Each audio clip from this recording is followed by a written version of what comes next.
Enthymemes and magnitude. Two of the most important concepts in Aristotelian rhetoric is the concepts of enthymeme and the related concept of syllogisms versus the concept of magnitude. And we're going to pause here to make sure we understand what this is actually doing and what these mean.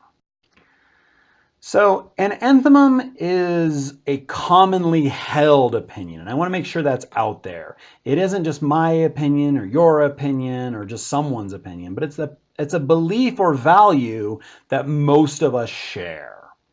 Versus a syllogism is connected with the truth. There's a fundamental, scientifically verifiable truth with it.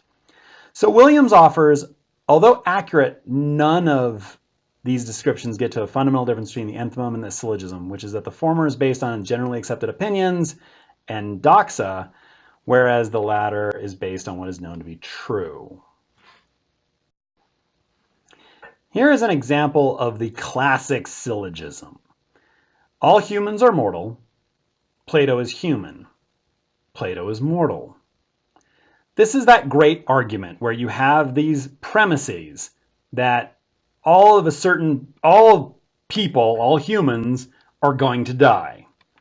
Here's an example of human. This is Plato.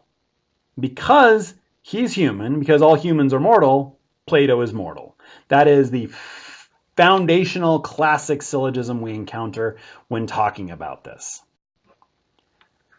Now, the main difference between syllogisms and enthymemes are the issue of syllogisms are true or false. They either are scientifically provable or are not, while enthymemes are more or less persuasive. It's that belief, the values. So let's look at some examples. Ketchup is a vegetable. So in 1982, the Reagan administration, getting a report that school children were not eating enough fruits and vegetables, decided that rather than give kids more fruits and vegetables, said, you know what we'll do? Let's just reclassify ketchup as a vegetable. So let's talk about this in terms of syllogisms and enthymemes. Professor Marion Nessel writes in The Atlantic, for example, 1 tablespoon of tomato paste could be credited as a 1/4 cup single-strength tomato juice. Tomato paste is just concentrated tomato juice, add water, and then suddenly, tomato paste is tomato juice.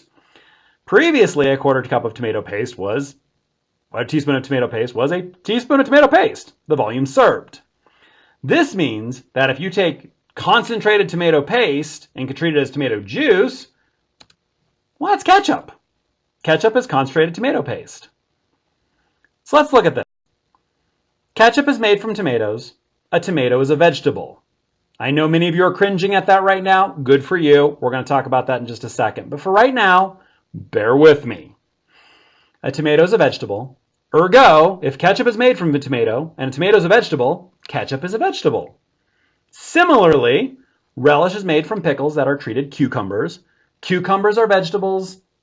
Relish is therefore a vegetable. And of course, as my footnote says, these are actually, in fact, fruit. But let's go through that. Does it make it any worse if we say ketchup is a fruit? Relish is a fruit?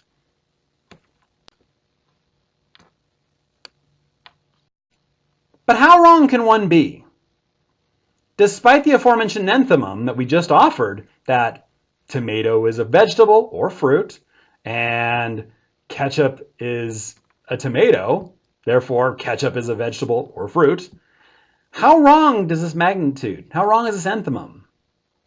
It was a huge debacle to the Reagan administration. They got in very deep trouble. Ronald Reagan himself and all of his team got in very deep trouble over this. Like, you're giving our kids ketchup and you're saying that that is their daily serving of vegetables? Come on now. But how wrong were they?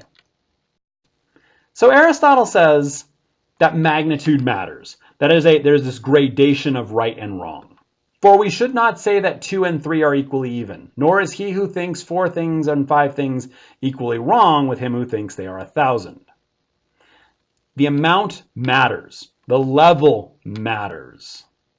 Again, however much a thing may or may not be so, there is more or less of it, and those things are important. But is it really a terrible wrong to say that tomato is a vegetable? So let's walk through the syllogism, okay?